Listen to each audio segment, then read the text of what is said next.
Finding the right home loan starts with the right guidance, and that's exactly what you'll find at richmondcustomhomes.com.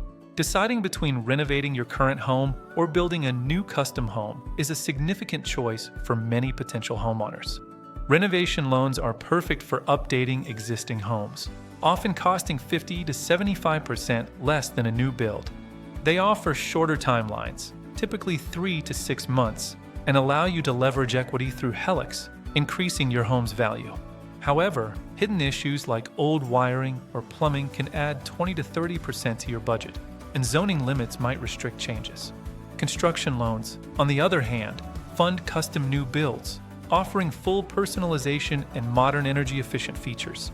New builds come with warranties of 10+ years and save 20 to 30% on utilities, providing optimal layouts without compromise.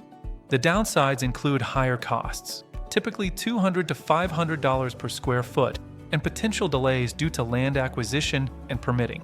When comparing, budget is key. Renovations are cheaper short-term, while new builds offer higher long-term value and resale premiums of 10 to 15%. Richmond Custom Homes offers various financing options, including FHA, jumbo, VA/USDA, and conventional loans, ensuring competitive rates. They provide no credit impact pre-qualifications and a 24/7 calculator, making the process stress-free with expert guidance. Whether you choose to renovate or build new, Richmond Custom Homes is here to help you achieve your dream home. Contact Dwayne Buzayak, Mortgage Maestro, for personalized assistance.